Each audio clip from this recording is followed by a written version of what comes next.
When you commit here, it becomes family. Everybody in your family is gonna be my family. I'm gonna treat you like you my son, and I'm gonna also coach you like you're my player. And I was like, when that happened, I was like, yeah, this is home.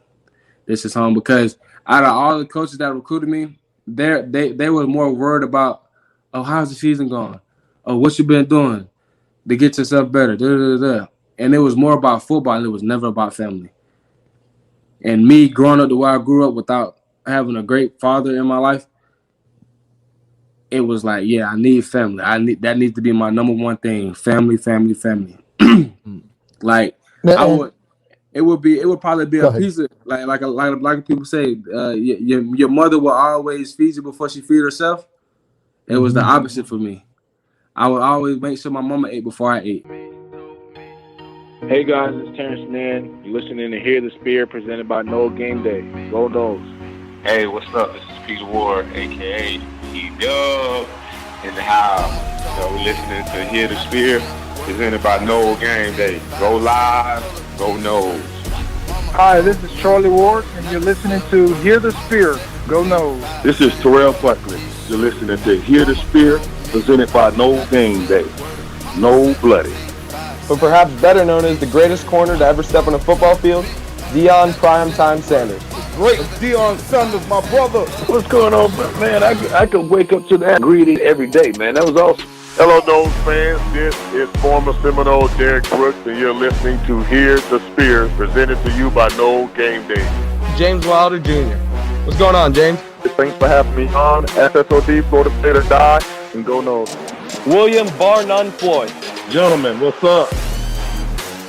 What's up, Qae'Shon? How you doing, man? What's good? How y'all doing? What's up? Doing fantastic, man. We just went live, but we're perfectly good. We can introduce you in, but we got 2022 four-star offensive line commit Qae'Shon Sapp with us this evening, man. Good to hear from you. I know we've been talking on Instagram and such, but it's good to actually talk to you in person. Oh yeah. Great talking to y'all. Gotta get some good light, man. This light is horrible. No, you're good. That's better. You're good. Nah, man. But how have things been? I know that you just told me that you're gearing up for a game tomorrow, you said? Yeah, man. I got a spring game. Well, not really a spring game, but a scrimmage game against Colquitt tomorrow, just to see where we are as a team and not only as individuals. So we're just trying to see where we're going to be at this season. How are you? How is everything going? You obviously were visiting Florida State quite a bit. We'll get to that in a minute, but you know what are you? How was your off season? I should say. Any things that you're working on, getting ready for the season personally? I'm really just trying to get ready for the end game speed. Really, I'm trying to get into end game shape. Not really just in shape in general, but as an end game shape, like the game speed and being able to go hard for like 4 quarters without getting tired, and being able to let my teammates depend on me and not just everybody else. I want to be able to be the main person on the team because I'm a leader, and I want everybody to feed off my energy. Yeah. So, what's up, man? I'm Nate. We appreciate having you on. My first question is, over this offseason, you've kind of learned how to, snap the ball. You played guard, you played tackle. And there's been some debate around, FSU fans on what you're coming in as or what they've talked to you as. So can you, address that? Are you coming in as a tackle guard, or what does Coach Atkins talk to you about and how he sees you fitting on the offensive line at FSU? Necessarily right now, we've been just talking about the interior because we have we got tackles this year. We got Early. Mm-hmm. We got Antavius Woody. We got Kanaya. We got Lou. We got Darcy Richardson, and we got some other guys coming that we're not gonna speak on that. I've been recruiting. We'll get to that part. We're gonna pick your brain. So we're gonna pick your brain on a few things. Yeah, I've been recruiting, but mainly the interior game. I'll probably center, probably guard. I mean, it's gonna switch in between there, but mainly guard right now because that's what I'm more focused on because I got some things up my sleeve right now. Yeah. So follow-up question is, I've always thought that quarterback and center are the 2 hardest positions in football. Mainly because you're making the calls and all that kind of stuff. So how has that adjustment been? Learning how to snap and trying to learn that part of the game. Well, what I like necessarily the smartest people on the field are the offensive linemen. In my opinion, I mean, I'm not biased, but in my opinion, the smartest players on the field are offensive linemen because we have the brains. We have to make calls. You have to see literally everything, especially at center. Center is a hard position, like you said, it's one of the hardest positions on the field because you have to make sure you're having everybody on track at the same time, moving as one heartbeat. As one of the old sayings, everybody got to move as one heartbeat. So you got to make sure that everybody's moving at the same pace and at the same speed. So. And then knowing their job in the direction they need to be moving in, and I mean it's not hard. I've been doing it over the summer this year, and I mean I'm adjusting to it. The only thing that's probably complicated is like trying to picture the overhangs at center because you're an interior, you're inside the box. The only thing you need to be focused on is whoever's inside the box, the mic, the Will, and the Sam. So it's like for you got to be able to picture out you got a spur on the outside that's probably faking the coverage on the wide receiver, but he's blitzing the outside corner like a corner blitz basically. So it's hard sometimes picking that up because the game is moving so fast. It's fast. So it's hard to pick it up sometimes, but it's an adjustment. So I mean I get used to it. And, you know, while we're talking about your senior season, last year you started on a Lee County team that finishes a state runner-up. So just how confident are you that you guys are going to be able to turn the corner this time around?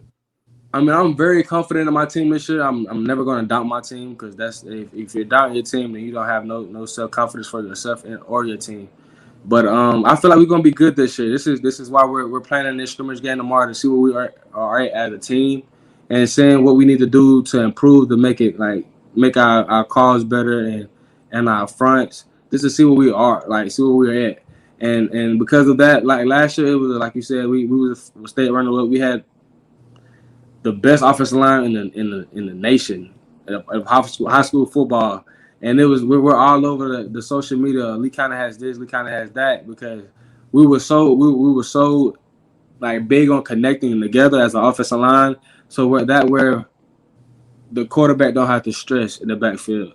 He can sit there. He can read the coverages. He can be able to be comfortable in the pocket, and so that what made a big deal on us this year, getting to where we were going 11-1. I mean, it feels bad that we lost in the state championship game. I mean, that's everybody's downfall, but we're gonna bounce back this year and win. Hopefully, win it for the guys from last year, not for us.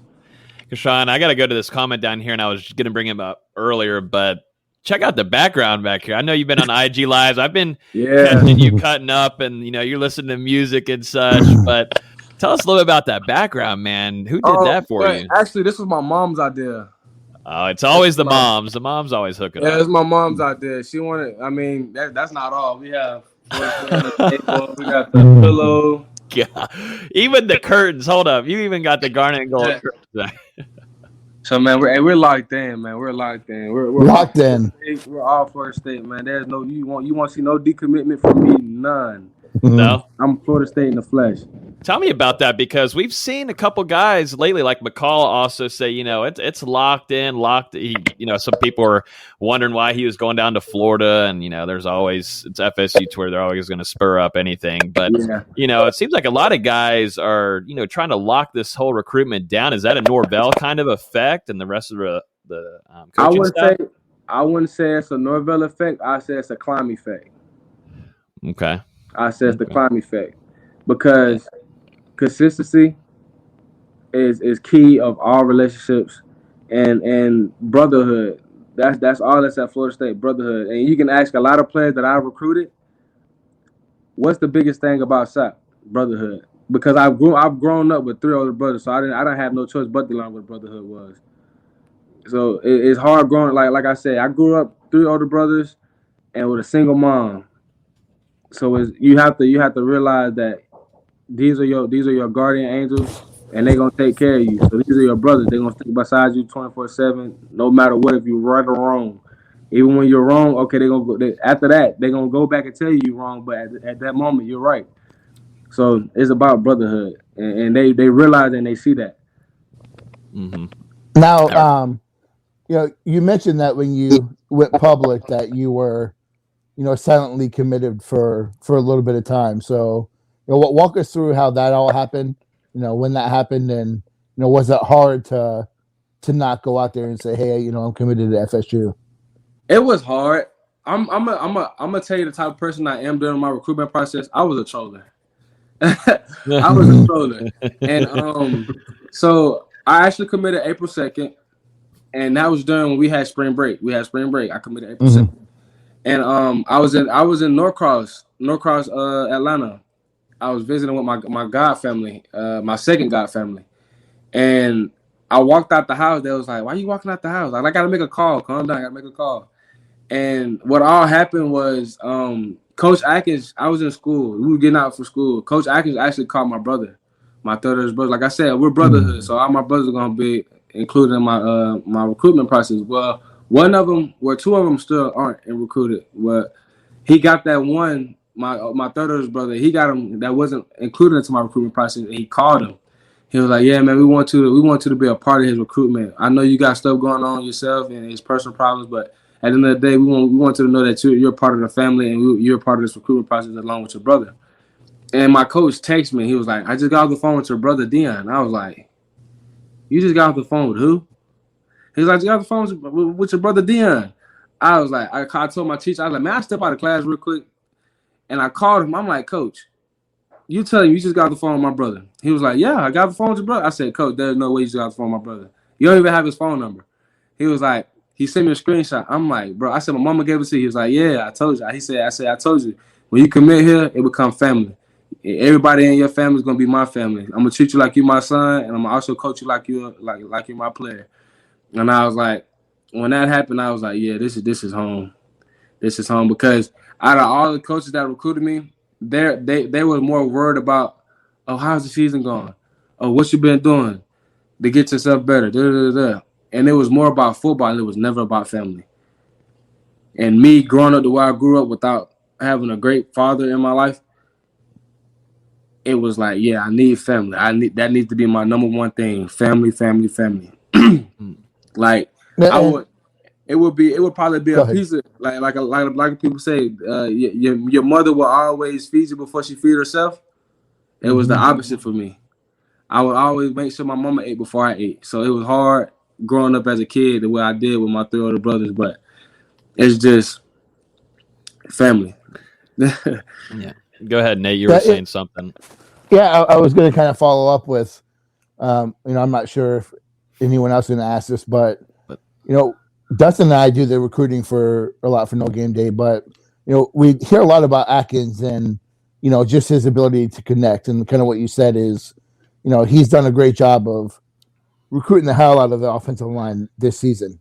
It's just you can look at the commit list and see what's on that list and what's to come. But can you talk about him a little bit more? And it sounds like your relationship just was far and away better than anyone else.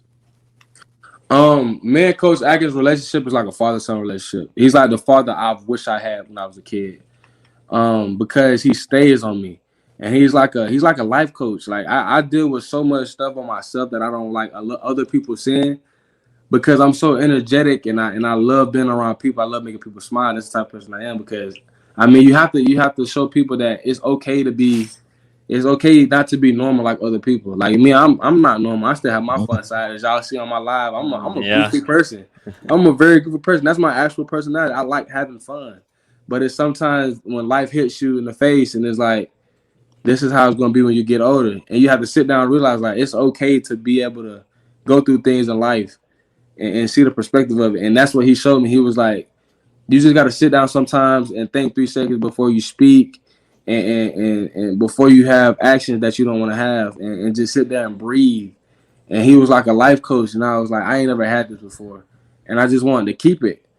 And the only way I could have kept it is because to make that relationship further than what it was, to just be able to wake up every morning at 5 o'clock in the morning, 5 o'clock, 6 o'clock workouts, and go to work 24/7 and know my coach loves me as a child and as a player. So it's just the connection we had. It just built extremely more. And then my mother, man, he treats my mother like a queen because she struggled. And it's hard. It's hard thinking that your mom 26 years old, having to take care of 3 kids before you was born, having to walk them to school every day, not being on the ride the bus. And he treats her like a queen, and he shows her that he's gonna take care of me and take care of her and get me where I need to be to why I can actually provide for my mother financially and physically. So that's why me and Coach Atkins connect on such a high level, and I really appreciate him. And I love him for all the things he's done for me and my family. We saw tons of pictures. I was going to mention this on the docket here, but you have tons of pictures with your mom. Tell us about her reaction to you making that commitment. How did that go? You telling her, maybe it was personal or whichever, how it went, but just tell us about her reaction, because we know your relationship is extremely strong. And I want to go back to earlier, I give major respect for you, stating, you do everything for her. She comes first, that kind of thing impresses me. I got chills thinking about it because I want to do the same thing for my mom, but I just want to say major respect to you. But tell us about your mom and her instant reaction to you committing to the Noles. Well, the first time I told my mom, she was so excited, but at the same time, she was excited to the point where she was emotional because, like I've said, we came a long way. I've came from living in horrible environments to where I've seen people get shot in front of my face, and it's like I had to get her out of that environment. We've made sacrifices our whole life, and I mean, you can't get nowhere without making sacrifices. You have to make some type of sacrifice in life to get a great result out of it. So that sacrifice was moving from out of a $250 a month double wide trailer into a $750 duplex 3-bedroom that we're still, sometimes you struggle, sometimes you don't, sometimes your bills are paid, sometimes your bills aren't. And I'm still trying to get to the fact, like, she won't let me get a job. That's the thing about my mama. My mama always told me she did it when she was young. She couldn't handle it. She don't want me to do it. She wants me to focus on football and focus on school. And that's going to be my meal ticket for her to get her out of predicament she's in right now. And that's what I'm continuing to focus on is football and school. So, but me and my mother connection, like I said, I grew up in a bad environment. So I inhabited some of the bad environment things that was going on in my area.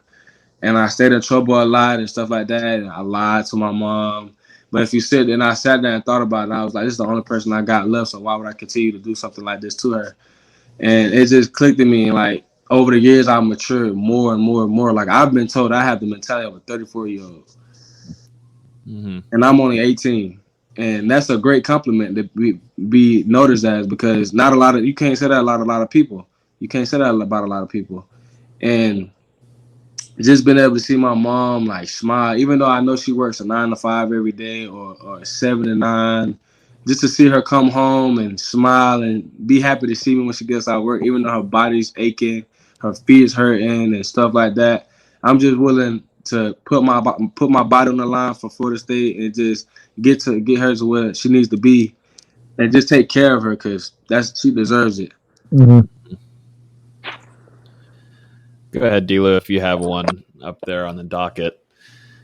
Yeah, I was going to say, you mentioned it earlier, Qae'Shon, but you've been one of the more vocal recruits since joining this Florida State class, especially with recruiting guys. So when you're reaching out to other guys to try and get them to join you, what's your message to them? The recent person, my recent commit was Daughtry, but my recent commit that I actually sat there, because I've been talking to Daughtry for a long time. Yeah. So he already knew what was up with me and him. But my recent commit is Chris Parson, the quarterback. Yeah. We just had him on last week. Yeah. He mentioned you too. Yeah, he mentioned you. Yeah, and I sat him down, and I'm like, he was like, bro, I'm committing in a couple days. Like, I'm a little on Florida State, and I'm a little on TCU. I'm like, bro, I said, if you want to come somewhere and be a great impact and be an underdog, because me personally, I love being an underdog.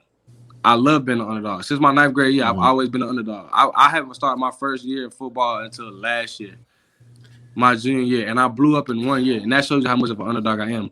But I told him, I was like, bro, if you want to come somewhere and be a great impact and get the love and the respect that you earn and you deserve, I said, bro, Florida State is your home. You want to be able to come every day and have your brothers fight on the side of you in the weight room and cheering you on and telling you to push through the workouts when you're tired and exhausted. bro, come to Florida State, like, cause we here to make each other better, not just ourselves, but each other. We want to see, cause if I'm being great, the next person beside me gonna want to be great. If you being great, the next person beside you want to be great. It's just energy feeding off of energy. It's consistently feeding off energy. So I told him, I was like, just make your mind up. I told him, I said, sit down, make your mind up, and just let me know what's up. If you're not interested in coming, I understand, because everybody have their own path in life. Everybody want to be successful in their own school. Everybody want to put their own legacy on a different school. Now everybody want to be a legend at their own school that everybody else is going to. So I told him, I was like, I understand if that's not if that's not what you want to do, but if you want to come somewhere and you want to be respected and you want to grind for greatness, Florida State is the place to be. And he texted me the next morning. He said, "Go Noles." I was like, "Yes." I was like, "Yes." And I was like, "This how much of an impact." And I was like, "Bro, if you sit here and talk," he talked to a couple guys that I recruited, and they told him the same thing. But Sapp is a real dude. You're not gonna find nobody else like Sapp. Sapp is a real dude. And I tell everybody, like, bro, this is not no front. This is really me. This is the same person you're gonna see when you get to Florida State. The same person that talked to you the same way right now is gonna be the same person you get when you go to Florida State. Mm-hmm. Ask you, Sapp, man. Speaking, going into some recruiting, that you've got that recruiting hat on now, big time. Oh yeah. Who are some names that you're going after? Chris Parsons said that he's got a list that he's going through and named a few on here, but who are some names to you right now that you're heavily after in text, calls, whatever, IG DMs? Skinner, Kevin Coleman, and Marvin Jones are three I'm big on right now, because we need them. We need them in that secondary real bad. Mm-hmm. So what about Nate? Nate's had, along with Dustin too, but both of these guys have had Marvin Jones Jr. high on there. We talked about him last week on the show, and that's going to be a big time recruitment that's going to go all the way to the end there. But it seems like Florida State is in a good spot with Jaleel Skinner and also Kevin Coleman right now. Yeah, Kevin just came from Oregon, so I gotta talk to him and see how he was up there. So other than that, I mean, all these guys, they gotta. It's not no peer pressure. It's just, if you want to be great somewhere and get an early opportunity of being great, I mean, Florida State's the place to be. And I was gonna go ahead. Go ahead. No, you look at that, like you said a few times. There is, Florida State's a young team. They are going into this year as one of the top 2 or 3 youngest teams in the country, but there's still opportunity to go there to make an impact or turn things around. So, us as Florida State fans have been around for a while. Look at the program and we're like, man, damn, 4 years in a row I've been struggling. So how do you look at that coming in, knowing that Florida State's working to get back to that elite status? Man, Coach Norvell's got a plan for you guys, and he got a plan for us too. And just to think of it, like I said, being the underdog. Everybody wants the underdog to lose. So when the underdog wins, it opens your eyes. Okay, they really came here to play. They really came here to showcase their talent and show you that just because being an underdog don't mean we can't be successful. Don't mean we can't put in work. Don't mean we can't strive for greatness. So I love being an underdog. I love coming to a young team and rebuilding everything, because I mean they haven't won a national championship since 2014, I believe. 13. Yeah, practically, yeah. 13. Yeah. I mean, that shows you, like, that's why a lot of people be like these SEC schools, this and that. But have you won a recent SEC, like a recent national championship? No. So there's no point in you talking down on a school in the ACC, because you can't accomplish those goals either. So you're fighting the same battle that Florida State's fighting, and that's trying to get a national championship. We can sit here and have a debate, but the SEC right now is what Florida State was in the 90s. They've taken that blueprint and, trying to follow that dynasty, which is never, ever going to be matched. Exactly. That Bound had. And, when Florida State's bought in and what they should normally be, that's the team that competes with the SEC and usually, is the one that beats them on a consistent basis. Mm-hmm. I was going to mention too, Sapp. I know that you were spending quite a bit of time with also Elijah Pritchett there during your most recent visit to Florida State. How is that relationship working? How's that going? Are you staying in contact with him? How's that going to work for you? Because I think the next weekend he was at Alabama. How's that going for you with him? Right now, Pritchett's playing my game in the recruitment, the pro game. So yeah. I'm a little iffy right now. I don't know actually where he's going to end up at, but like I said, wherever he goes, I wish him the best. That's for any recruit. Wherever they decide to go, if it's not Florida State, I wish you the best, because I mean, like I said, you gotta build your own legacy. But right now, Pritchett, it's between us or Bama, I believe. Yeah, us or Bama. But yeah, I actually play him in a couple of weeks. That'll be my first game against Pritchett, so we might swap jersey, take pictures and stuff like that. But we've been really talking about competitiveness and about this game coming up against each other. So we're just trying to see who's gonna give up the most sacks. It's not gonna be me. No, it's not gonna be me. I love it. I like that. One guy I'm sure Florida State fans want to hear your thoughts on is 4-star linebacker and your teammate Jerron Willis. And obviously he's been committed to Georgia Tech for a couple months, but I'm sure you've been working on him a little bit, and he plans to be back in Tallahassee to visit for that Notre Dame game. And he told me in a couple interviews that he grew up a Florida State fan. This is his dream school. So just in your opinion, do you think the Seminoles still have a shot in pulling off the flip in the end? In my opinion, if I keep doing what I'm doing, we got a chance. Because, I mean, every time, he'll tell you, every time he comes around me, I'm throwing that top up.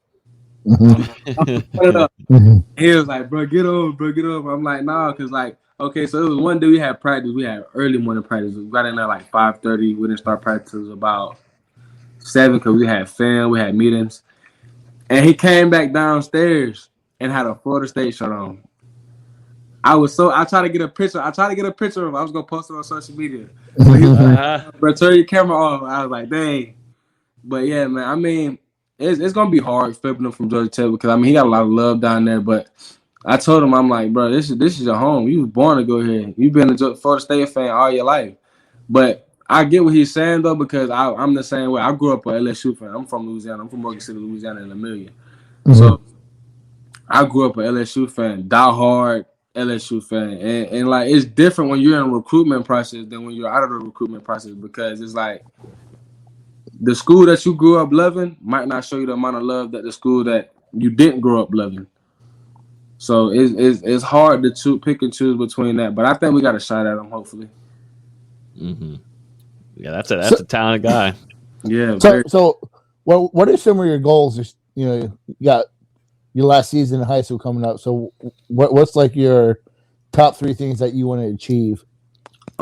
Becoming a better person, and a player, mainly a leader, and showing the younger guys that you can do things if you put your mind to it and blood, sweat, and tears. Secondly, graduate, mainly graduate. And third would be graduating, and the second would probably be winning the state championship for the guys that deserved it last year. Yeah. I want to go back really quick and talk about what really gets you fired up about being a Florida State Seminole. I'm looking, we just got a view at your room there and all around the house. And then also I see on your IG, you're always putting up the chop. You were at 6 a.m. doing workouts, and you're always showing love to FSU. What really just excites you about, Tallahassee? Because it seems like you've got that energy. You're coming into your visits and you're trying to recruit like you were just talking about. But really just go through what really is exciting. Is it the war chant? Is it the staff? Is it the fan base? Like, what really gets you going? The whole shebang. Mainly, I say my best part about being a Florida State Seminole is the war chant.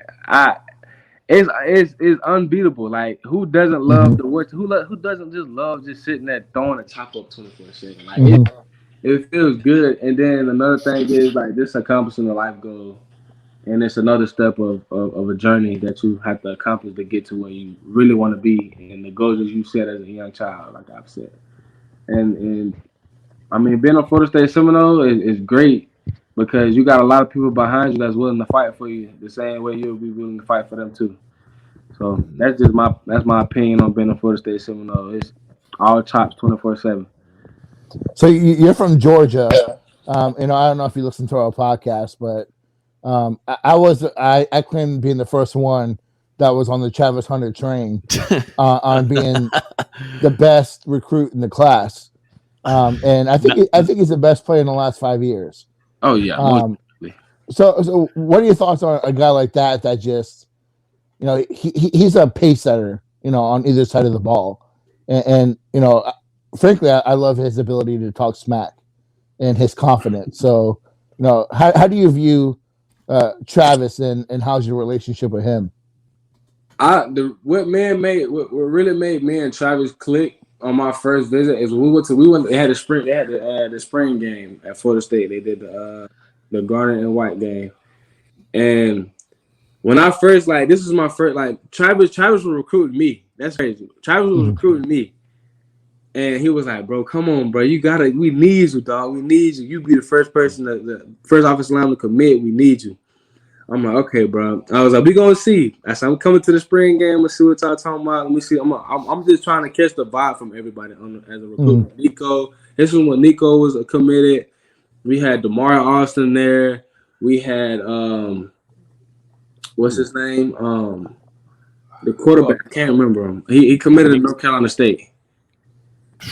MJ Morris. MJ Morris. Yeah. MJ Morris was there. It was a lot of guys. It was crazy. It was packed. Yeah, it was a lot of guys, and I was just sitting there catching the vibe from Travis. Man, Travis was just sitting there talking. He's like, bro, this is the place to be, bro. Like, we need you.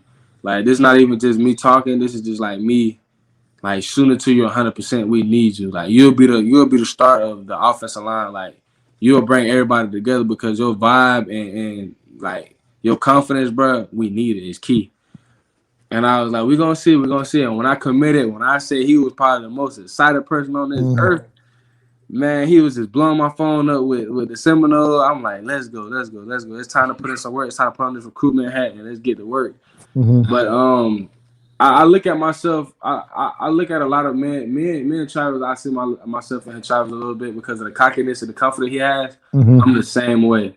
Like, I've been waiting for somebody to mic me up for a football game. I've been waiting for somebody to mic me up for a football game because, like, when we put the pads on, I'm going to talk on my pads, but you're going to hear a lot of this because I'm going to back it up. I'm not just going to sit there talk. I'm going to back it up. I'm a cocky dude. As you can see in my film, like, I get down and dirty.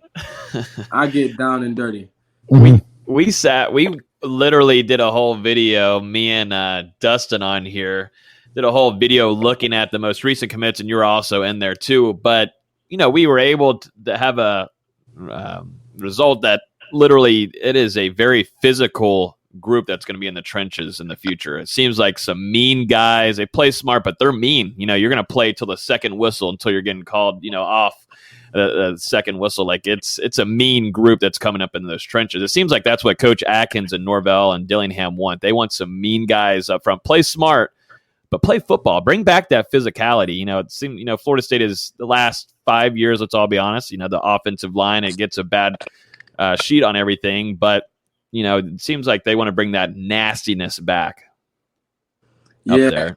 I'm not gonna lie. I've done some dirty things on the football field. Like, I know if I said on here, it'll probably sound nasty, but I've actually, like, got into it with a kid from Westlake, and I pancaked him, and he was still talking, and I spit on him. I know that's kind of wrong, but that's old school football. That's how they used to play back then. They spit on you, and I had to show him, like, bro, you're a peasant.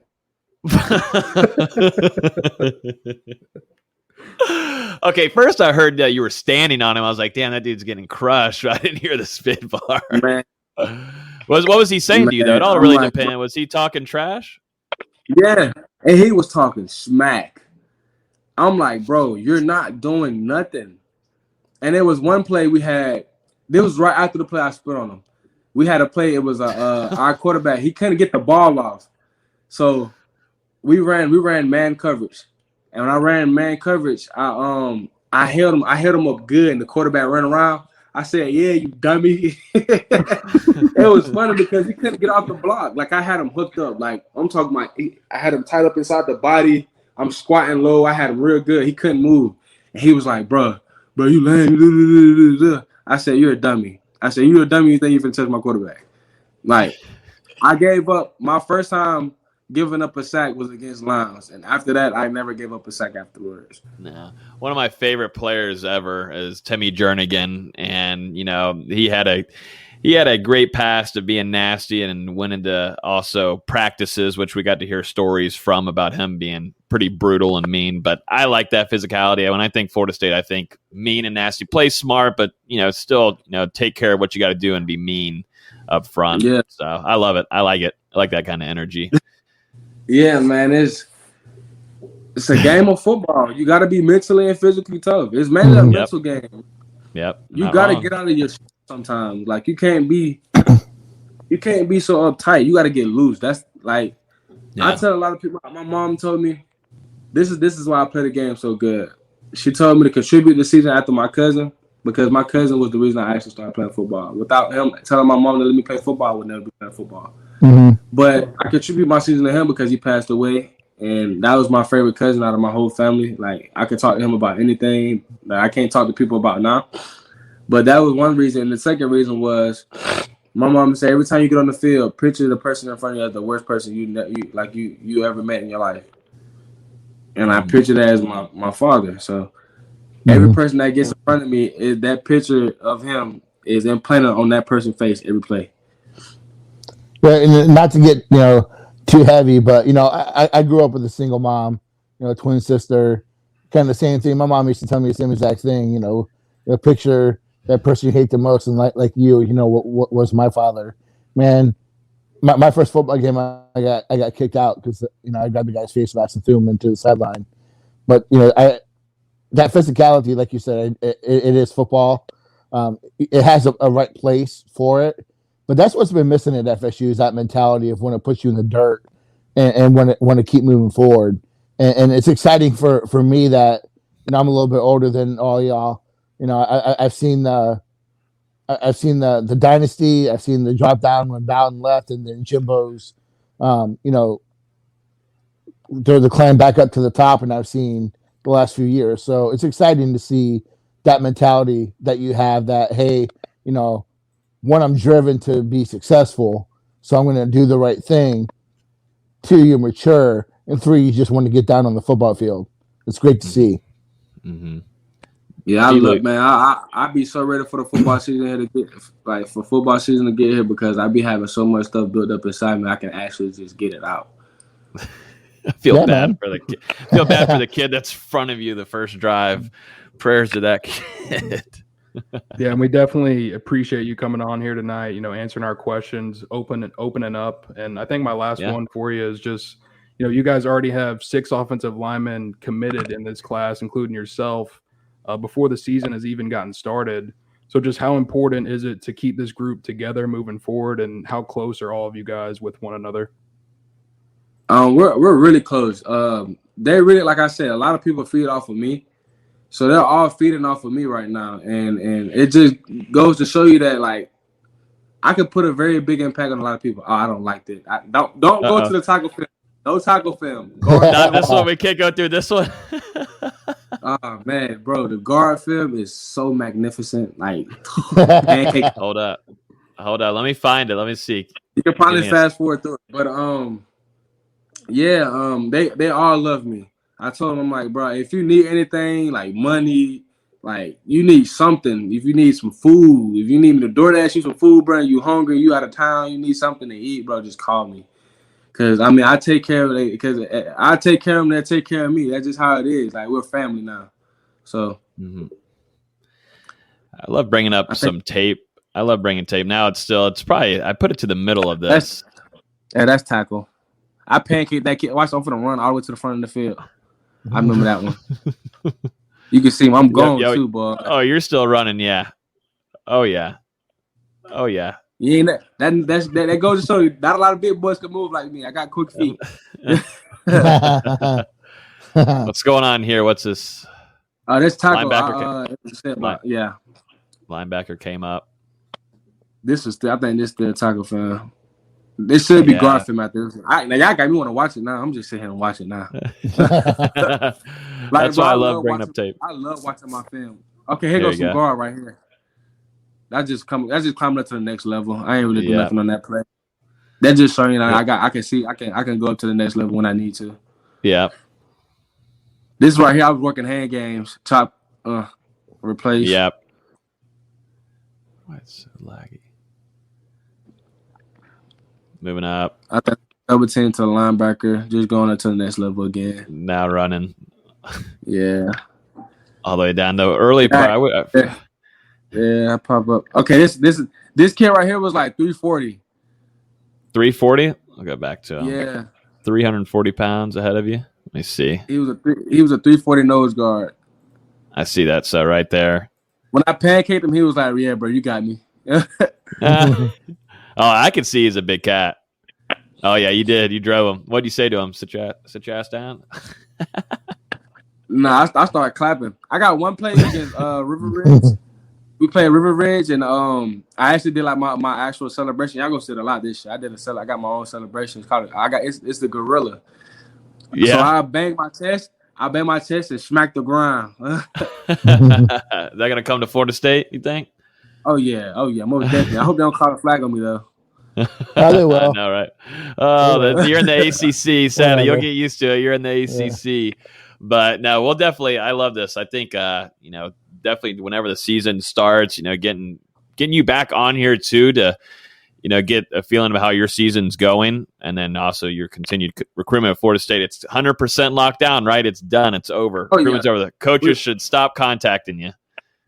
The only thing you'll probably see me do just to get out the house is just go to a game that Florida State's playing somebody. That's it. Yeah. Yep. I like that. But I got 4 officials left. So I got one plan. I was going to go to Chapel Hill when they play Florida State just so I could see Florida State play Chapel Hill. And I was probably going to go to a Georgia game. That was it. But it's just because I just want to get out the house. Like, I'm a homebody, but when I get a chance to get out the house, I want to get out the house just to have fun, just to do something and go places I've never been. Like, my mom's actually from North Carolina, so.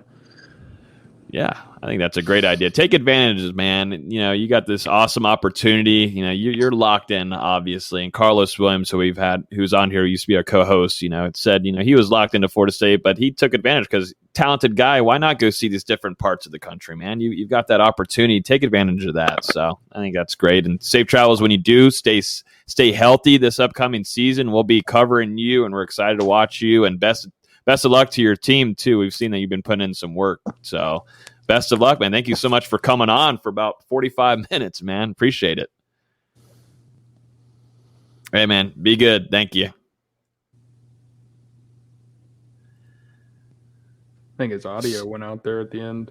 I think the audio did go out, but definitely appreciate 4-star offensive line commit Qae'Shon Sapp dropping in with us. Love the trash talking. I love it. Yep. No, I like it. That's what that kind of vibe is. That is definitely in the trenches. We had Chris Parson. He's a quarterback, nice guy. He's going to be that leader, but in the trenches, it changes. I love having that transition from a quarterback we had last week and then an offensive lineman that we've seen tape that they're mean. And here he is talking about it, that he is indeed not a nice guy on the field. I love it.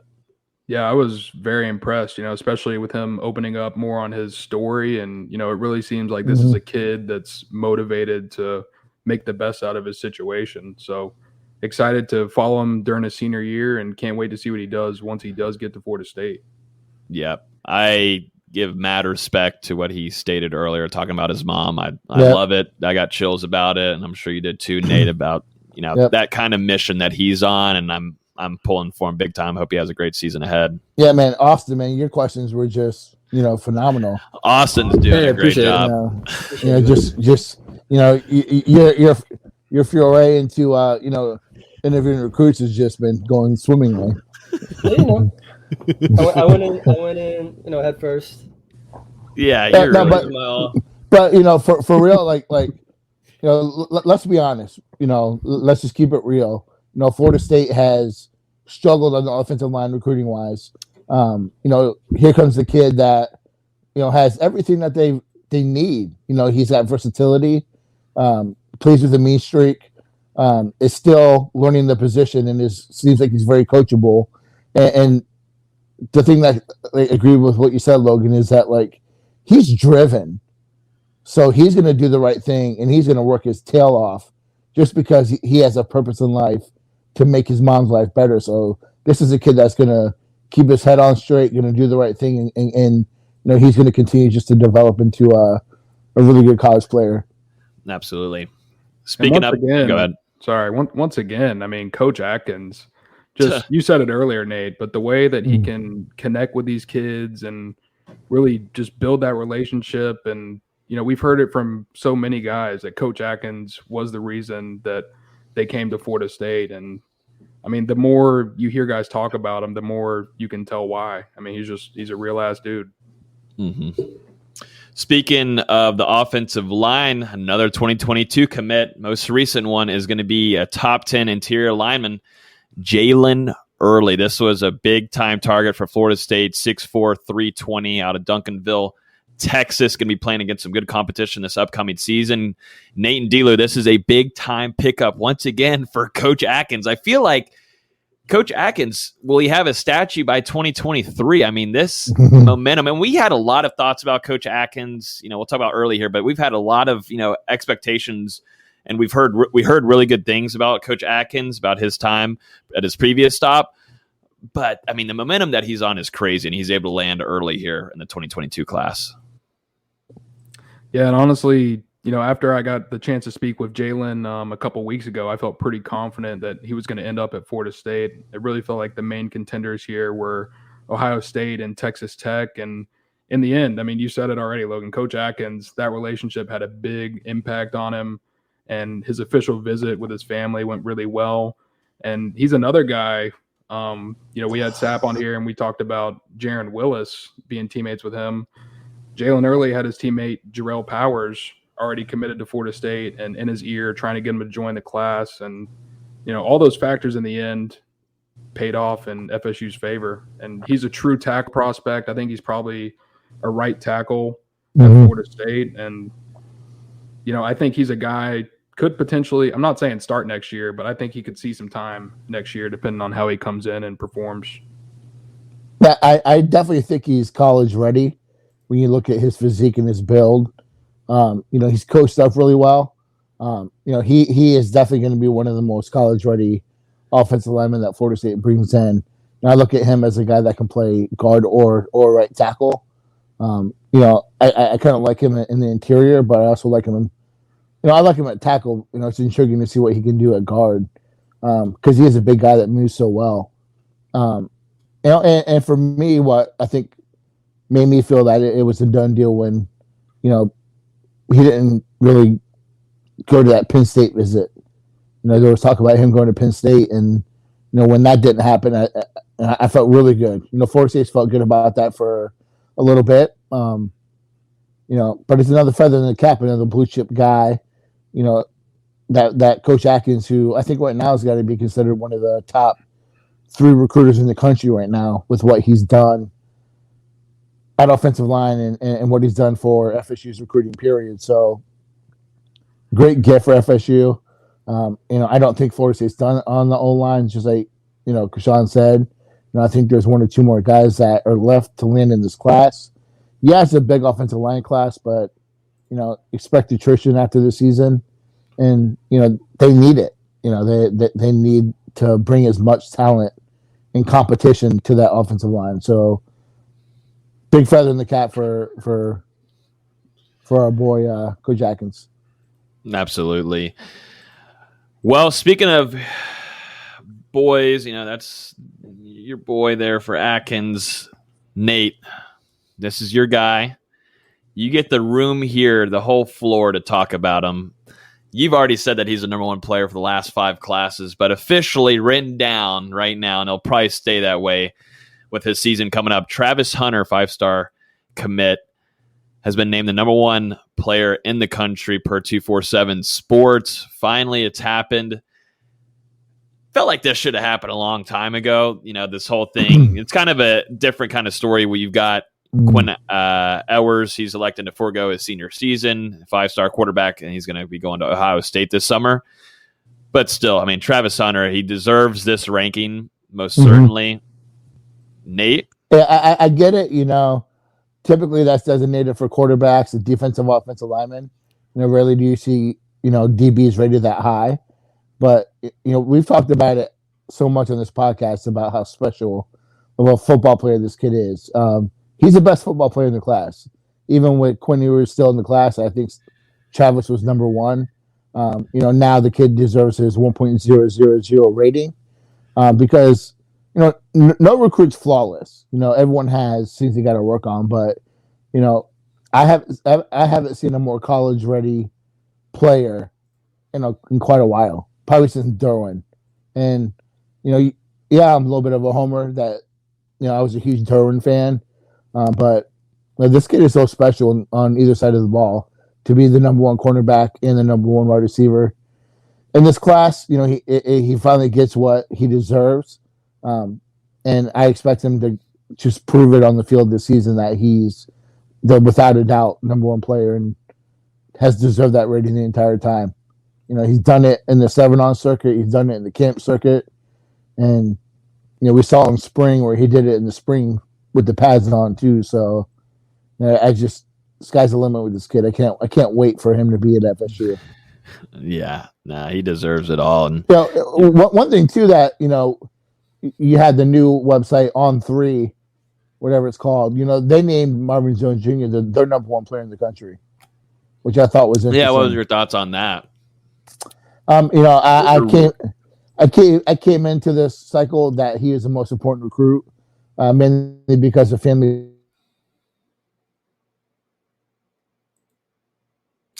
And we just lost Nate. It's always whenever he's mid-sentence. It's good insight. That is good insight. It looks like he's half asleep. Nate, if you can hear us, we have lost you. I'll get my thoughts on it. I would stop short of the number one player in the country right now. Nate, you don't know this, but we lost you for about 30 seconds there. Yeah. We heard the beginning and the very end. Yeah, we need the middle there. You started the beginning. Now give us the middle. Well, what I was saying was that I think it's great for MJJ to get the recognition that he deserves. He is, in my opinion, has been a little undervalued. I do think he's a top 15 player, but I stopped short of the number one player because Travis Hunter has that spot locked in. I'm glad we could hear that. Wrestle a bit. And now we lost Nate fully, so he's gone. He gave up there at the end. But yeah, Marvin Jones Jr. is by far top priority. We got to see recently how many, the whole staff. You got the janitors there. You've got the window cleaners there in the picture. During his visit, got everybody involved there. So they pulled out the red carpet, rolled it out for him, but that is a big-time target heading into this upcoming season. Some other things here on the quick hitters, D-Lou. Some big-time targets. You've got Tony Mitchell, 5-star DB, puts Florida State in his top 10, and along with Cormani McLean, another 5-star DB. Both guys most recently visiting Florida State, D-Lou. Some good news for FSU. I missed one. Yeah, Cormani McLean, he was supposed to visit, but he didn't actually make it. But Tony Mitchell did make it, which is huge to get him in for that unofficial visit, all the way out from Alabama. But, Florida State, they've been recruiting these guys very hard. Obviously, the number 1 and the number 2 DBs in the 2023 class. And, they feel good about where they stand right now. I think the real keys are getting them back on campus in the fall to check out a Florida State game in person. And we'll just have to see if that comes to fruition. I'm just trying not to laugh. This comment here from Stan, I believe, is in our Discord. Fantastic comment. It made my night. That's pretty funny. Logan looks like he's broadcasting from the lobby of a strip club. It's the lights, man. It is the lights. Dude, come on. It's the lights like a red room. It's the lights with the mini fridge. That's what it is. That's what's doing it for you. And they're like changing colors. Yeah, like I can change it real quick. That's the fanciness of it. I like it. It's like mood lighting, but it's a little freaky. And speaking of mood lighting, here comes Nate. Actually, I'm going to get rid of that comment so he can't see and make fun of me. Everything's good, Nate. All things all good. Matt, what did you say? Nothing. I didn't say anything. It's just about Travis Hunter being the best player ever. No, they're talking Actually, about we were talking about Sunday, Monday, Tuesday, Wednesday. What is happening, guys? We're falling off the rails. Before we fall off the rails, though, let's get into some fall camp stuff. Actually, no, we're not going to fall camp. We're going into this silly crap that I saw from ESPN real quick. Whenever they were released in the top 25, blah, blah, BS, whatever, ESPN placed Florida State not even in the top 5 of traditions. They got Ohio State's dotting the T at number 1. Well, it's not even the T, it's the I. Like, yeah, what are we doing, ESPN? Idiot. I've never even thought about Ohio State in that tradition. It's a good tradition. It is a good tradition, especially like I know a lot of Ohio State grads. Like, God, what are you doing? You just hang out with them all the time? A lot of the people, like some people, Charlotte, that are grad assistants at Florida State were Ohio State grads. So I talked to a lot of them, and they just hold dotting the I and such high acclaim. I don't get it, but I somewhat understand it. Number 2 is Clemson's. Howard's Rock, rubbing themselves on a rock before they run down a hill, is number 2 in college football for traditions. Which, if they weren't good, no one would care. No one would give a flying F. Yes. So that's hilarious. Number 3 is Army Navy. Yes, we give our respect to them for their cadet march. Right, D-Lou? You had to think about it, what you were going to say. I was going to say my respect to that. And then I go to number 4, Ralphie's Run for Colorado is in the top 5 of college football traditions. Which is cool, but it's not. It's cool, but it's not a flaming spear going into the ground. You're copying my tweet, Austin. You didn't give me a retweet. You didn't give me a retweet on it, huh? I didn't see it. Number 5, Iowa's the Nicket Wave. The Nicket Wave. Okay, so yeah, I like that one. That one's great. It's fairly new, but I do really like it. Yeah, it is fairly new. So this doesn't. I mean, entrances. Maybe that's where you put Clemson's, but still, I mean, a top 5 tradition overall in college football, and you've got a team rubbing their fingers on a rock. That doesn't make a lot of sense to me. How you don't have Florida State or even Michigan's up there? Yeah. Both of those are easy top 5s. You can't have a top 5 without either of those. A lot of people said Notre Dame, and then a lot of people are like, well, they just started doing the play like a champions thing in the 80s, so how much is that really tradition? Yeah. This list is stupid, just to make sure everybody knows that. It's stupid, but ESPN back at it again. You've got 80,000 going crazy. And the thing is, you go through all your pregame, everything, the band's done, blah, blah, blah. And then you've got both teams looking at each other. You got UF, you got FSU. They're coming at each other. You got the helmets up. And then the first thing you do before kickoff is Renegade and Osceola coming down with a flaming spear and Renegade, arching all the way up and then planting it and boom. I'm so ready to see it. Notre Dame, Labor Day weekend, night game. Oh, it's going to be loud. Oh, my God. I can't wait. Loud. I can't wait. I hope it's a good spear plant, Yeah. He's been good so far. I will say he has been good. I've been to all the home games. I just know over the past couple years, there's been a couple questionable ones. There's been some iffy ones from Renegade. Michigan. Sorry. What'd he say? Michigan. Remember the Orange Bowl? Oh yeah. That hasn't happened in a while. I think Renegade's has a really good training camp right now. We'll see if the sources will give us any nuggets on that. Make sure you guys are on the Patreon, patreon.com/NoGameDay on Renegade's training camp. Before we get more scoop on him, let's jump into some defensive position previews before fall camp begins, gentlemen. We're finally here. This is our last preview. The guys report tomorrow, and practice begins on Saturday. So we really are here. Football season has begun. Let's start off with the defensive end group, guys. there's a lot to be excited for. I think Dustin has been very excited for this group. He thinks that there's going to be a big-time upgrade here. You're obviously bringing in big-time transfer from Georgia, Jermaine Johnson, which Florida State and Mike Norvell are looking at him to make a lot of plays this upcoming season, a lot of sacks, play well in the running game. Jermaine talked about it during the ACC kickoff. But there's still some other guys that I think personally impressed me during the spring, like a guy named Derek McLendon, Qae'Shon Fuller, Keir Thomas too, who we didn't get to see during the spring, but transferred from South Carolina. There's some things to like heading into this fall camp at defensive end for Florida State. Yeah, I mean, let's be honest. Last year, the defensive ends, they finished the season with a total of 3.5 sacks. So I think entering 2021, as long as you can get 4 sacks, that's an improvement. And I think Florida State is primed to get a lot more than that. They've completely revamped the defensive end room this offseason. Logan, you mentioned some of those transfers coming in. Another guy who recently was officially announced on the roster was Alabama A&M transfer Marcus Cushney, a guy who was a high-profile pass rusher in the FCS the past couple seasons, and I think he's going to have an instant impact on Florida State's defense. Maybe not as a starter, but one of the first guys off the bench behind Jermaine Johnson and Keir Thomas. And also, Leonard Warner, a veteran guy who's been around forever. He is likely going to be fully healthy for fall camp and probably be in that rotation. And there's some other young guys, TJ Davis, Josh Griffiths. You've got some of the young guys, true freshmen, George Wilson, Byron Turner, Patrick Payton, and Chambray Jackson. So, I mean, there's a ton of bodies at defensive end, a ton of potential.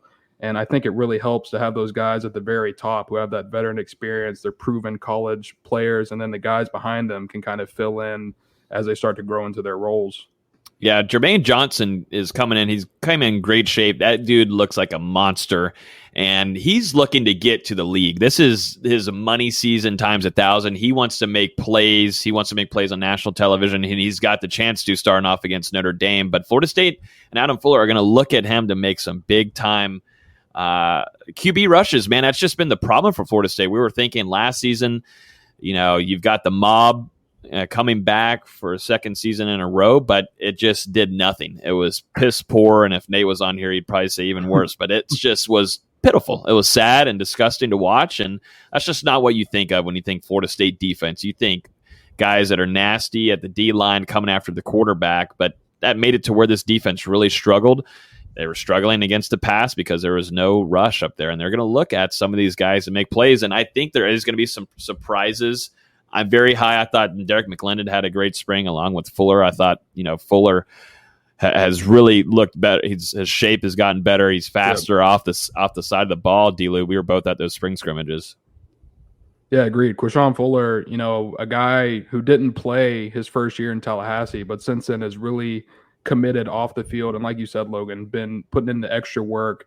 His body has really come along. And, I don't think he's going to break into that starting role this year, but there's a good chance that he plays a big role in that defense, coming off the bench, providing quality snaps. And, I'm excited to continue to watch him grow. I think he can help Florida State, not only rushing the passer, but helping set the edge as well. Who, we can mix into this as a hybrid is Amari Gaynor, because I think he's going to be utilized a lot in that pass rush more than he did last year. I think Adam Fuller didn't know necessarily where to put him at. I think without a spring, the season being all over the place, Fuller and also Marv were just kind of not fully on the same page on like where to work him at, where to put him, which package. I do think you're going to see a lot of number 33 out there rushing the quarterback this upcoming year, in my opinion. Yeah, I could see it. And, I said it earlier, but there's so many different guys in this room with so many different skill sets. I think Florida State, they're going to have to set up pass rushing packages like that. You mentioned Gaynor. I think Leonard Warner could be in that conversation. Obviously, Marcus Cushney, who I mentioned earlier, and then maybe some of the true freshmen. I think Byron Turner and Patrick Payton could potentially get some snaps in pass rushing situations. Shad says down here, great. My oldest son, 4, walks in and says, that guy looks like my daddy. Well, pointing at Dustin. Don't really know what that means, but that gives us a great transition into moving on to our next topic, position group here. And we're going to move over to defensive tackles, who also didn't impress whatsoever last season and was a complete letdown. But let's hope that there's a future ahead for some improvement. You look at Marvin Wilson. He was going to be one of the top 10 college football players. That went squat. That never happened. You're looking at Robert Cooper, who's kind of just maybe steadily moved up a little bit, improved. But you've got Fabian Lovett, who I'm really, really excited for on that interior side of the defensive line, and he had a great spring. I don't think enough people are talking about him. Yeah, I don't think a lot of people are talking about enough. And, there was just only a select few that got to see him in those spring scrimmages. I don't think people are talking about Lovett enough. And it's going to come to a surprise to a few of them, probably against the Notre Dame game. But, at least here on Hear the Spear, you heard it first. Fabian Lovett, I think, is going to have a very impressive season for the Noles this upcoming year. Yeah, you got to put some respect on his name because, in my opinion, I think he was one of, if not the most overall impressive player that I got to see during spring scrimmages in the spring game. I mean, he was just annihilating the offensive line, getting into the backfield at will. It didn't matter if it was a run. He was getting by a guy, getting a tackle for loss. If it was a pass, he was doing a swim move and, getting a sack on the quarterback. He was just dominant throughout the whole spring. And I can't remember, a specific moment in my head where he really lost a battle or something like that. I mean, he was just absolutely terrific. So excited to see that transition onto the field this fall.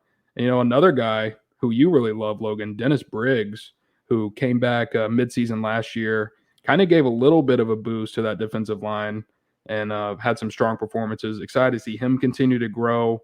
You mentioned Robert Cooper as well. And he was a guy, whenever we were out there, we saw Odell being pretty hard on Coop. I mean, he had a couple tough spring scrimmages. And I remember at one point, he was doing up downs at the end of practice while Odell was talking to the rest of the guys. So, excited that first three, really excited to see them. And then after that, it's going to be up to Florida State to find some depth to take up the other snaps. And I know you guys mentioned Keir Thomas for the defensive ends. I think it's important to mention him as part of the tackles too, because I think we're going to see him a lot on pass rush sets, sliding inside and rushing from the interior like we saw him do at South Carolina. So I think it's important to mention him here, but like you said, the depth behind the main three is a little concerning, but there's talent. Yeah, I'm excited for Dennis Briggs. Like you said, D-Lou, I was really looking forward to seeing him last season, but he decided to opt out and take care of family. He comes back near the latter of the season, comes in great shape, plays first game and plays a good amount of snaps and plays well. And I think that's going to be a big time it's not going to be a depth guy. He's going to play and start a few games, I think, this upcoming year. He played well, and he's going to be a force, definitely, in the running game. I thought he was solid last year. So I'm excited for number 6 up there at the front. I think there's some sleepers, and, it's can't blame anybody for, not being so excited maybe for Lovett or some other names on the defensive tackle group because there just really wasn't that great of play last year. You got to hope.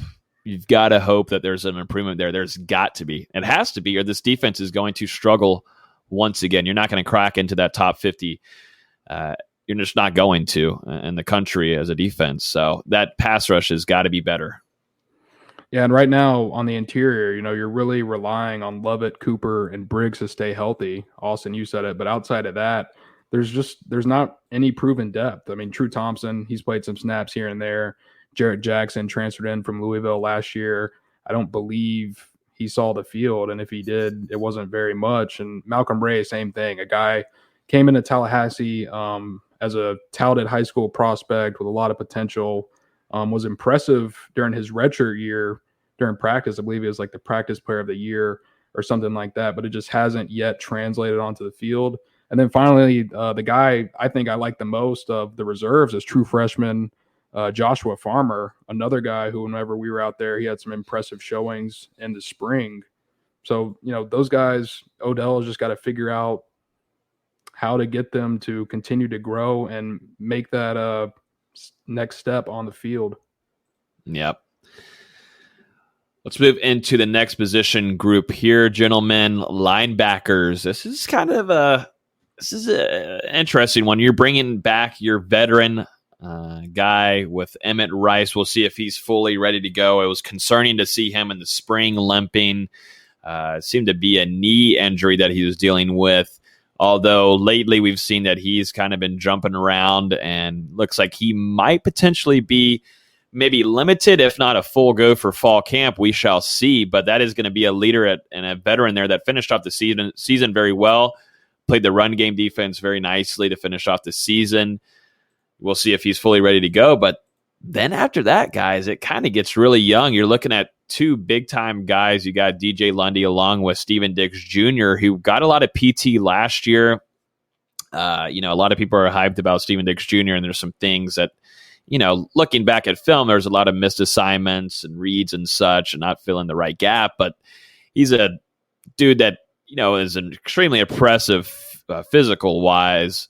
But you look and, it's hard to get on him, in my opinion, for Steven Dix Jr. I think a lot of people inside the Discord were kind of talking about him today, and I just don't fully give anybody after last season a hard rep. I mean, you're getting thrown in there as a true freshman. There's a reason why Coach Marvin Norvell and Adam Fuller wanted him in there, is just to kind of get that college football experience. But this year, it's got to change, and he's got to get his reads and assignments better, because there's a lot of potential in this group between those young linebackers.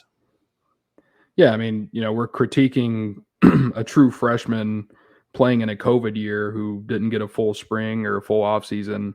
It's just not, it's not fair. Last year was a year unlike any other that we've ever seen in college football. Like you said, Logan, it's really hard to fault a lot of guys on their performance. But I think the big thing is looking at the steps that Steven Dix Jr. has made this offseason, which is continuing to bulk up his body. I think everyone has seen this stuff floating around on Twitter today, that he's up to 240 pounds of literally pure muscle.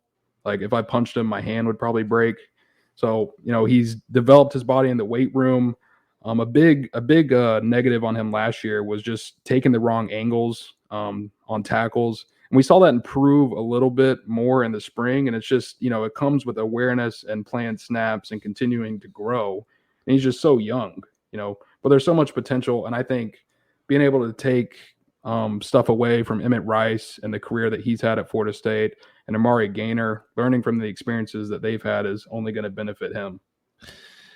Yeah, I'm looking at Amari Gaynor too. We talked about him just a little bit ago, but Gaynor too is going to play a pivotal role in that defense and the linebacker unit this upcoming year. He can go east and west, north and south very quickly. They don't like how he was used this last season, and if he's not used correctly again, there will be a few tweets like there were last year. But just that's a talented guy, man. He's still a little bit raw, and he's one of the most physical guys on the defense. But I just feel like there was some places last year where he shouldn't have been.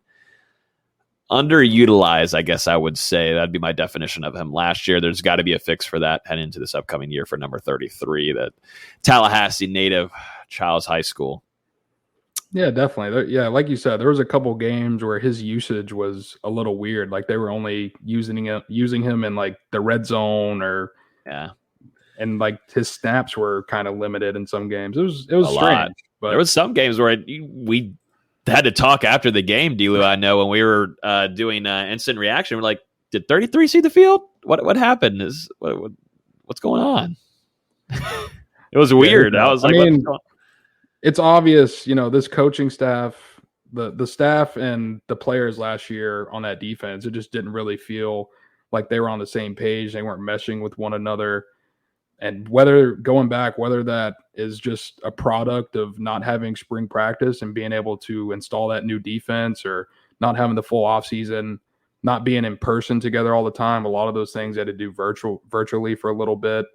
We'll see, because now they've had that full process this year, and there's a lot of positive vibes coming out from everything that we've heard, and excited to see as they transition into camp, is that going to keep happening, or are we going to start hearing bad things about the defense now? Because really, it's going to be up to them to step up. This defense, it was terrible last year. I mean, let's be honest. And if they can work their way back to being an average to even an above average unit, I mean, think about the benefit that will have for Florida State on the field. It'd be pretty bad, I think. It was really, really, really, really, really rough to watch last season. It was really tough to come on here on a show, and now we'll be live streaming, so that's even scary to think. And we might have to, I don't know, I'm gonna have have to watch out. But this is a defense that allowed 456.3 yards per game in 9 games last year. Yeah, it's going to be hard to be worse than that. Yeah, I mean, it was the worst. Like, Nate would come on here and to say, this is the worst defense I have ever seen. And Nate is just, he eats his oatmeal and such. So he's a little bit older than us, and he's seen a lot of different, more defenses than us, I should say. But, it was atrocious. Last year was embarrassing to watch, and you just don't think of that as a Florida State defense. But not to go on a rant here, but there's some optimism. A spring should help. Fuller, right? Maybe. We'll see. Please, hopefully. Fingers crossed. So let's jump into the DB position group here before we head into some special teams to finish off this breakdown. First off, let's jump into some names. Who's going to be the 2 starting corners? We talked about this 2 weeks ago on the show. One of my top concerning things is going to be who is going to be your 2 starters there, because you lose Asante Samuel Jr. He's off to the NFL with the Chargers and is going to have a good season, rookie season, I think. And that is a talented guy, and I think in this season, I think Florida State fans are going to miss Asante Samuel Jr. out there on that field. I really do think so. But you are bringing back returning guys that saw the field last year with Jarian Jones. You got Miko Dotson also out there. You got Jarvis Brownlee. There's returning guys. There's always going to be talent on Florida State's on the DB room. You never have to worry about that. But I think it's really the problem here for Coach Woodson and Fuller is figuring out who fits where the best. Which guy is going to work, the boundary, which guy is going to be on the opposite side. That's going to be the biggest question mark. Who goes to nickel? But I think there's some optimism for this DB room, just question marks on who fits where the best, and that's going to be my number one concern heading to the fall camp, keeping an eye on how that competition goes. And I'm interested to see who they trot out there first, because, D'Lo, if I remember, it was Jarian Jones and Brownlee, the 2 starting corners that we saw at the first scrimmage, and then I believe it was Jamie Robinson kind of in that nickel spot, if I'm correct, unless it was Travis J. Yeah, it was either Jamie or Brandon Moore. It was one of the 2. Mm-hmm. Yeah, but yeah, this DB room is something to keep an eye on with this fall camp, because that is a huge question mark about who's going to be those starters. And there's a lot of depth. It's not even just the starters. You didn't even mention Akeem Dent, who's had a really good freshman year, was banged up last year. You have a transfer from UCF and Brandon Moore.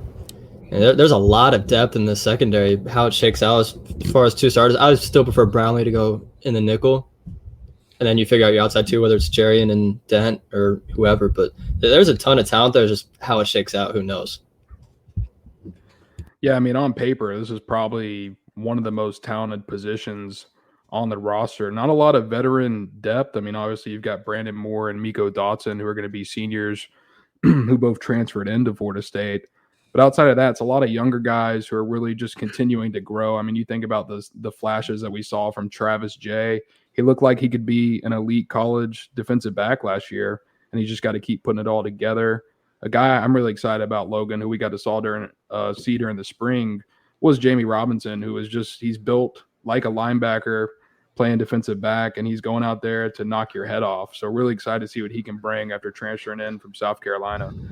Yeah, no, Jamie looked great during that spring scrimmage that we got to see him. I thought he looked great in red zone.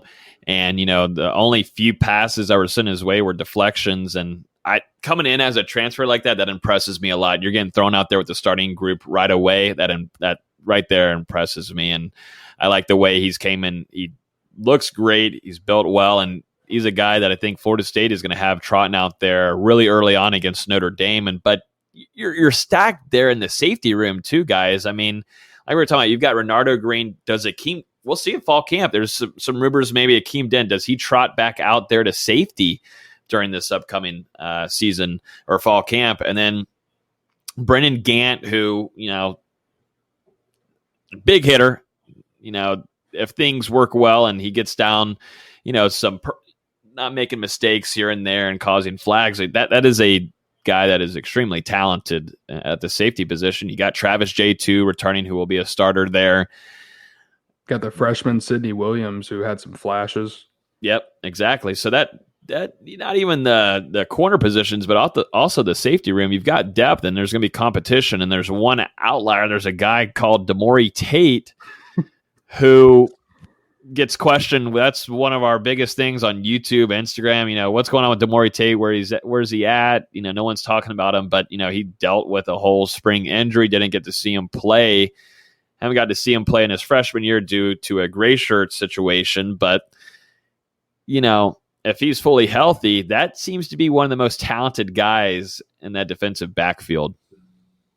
Yeah, I mean, definitely. And, it looks like he might be, I don't know if he's going to be a full go, but it looks like he's off the scooter. And I can't remember if he was wearing a brace or not on one of the most recent pictures I saw of him. I think they were like at District 850 or doing something. But either way, he looked like he was in a lot better shape than whenever he was on that scooter with the cast on back whenever we saw him during the spring game.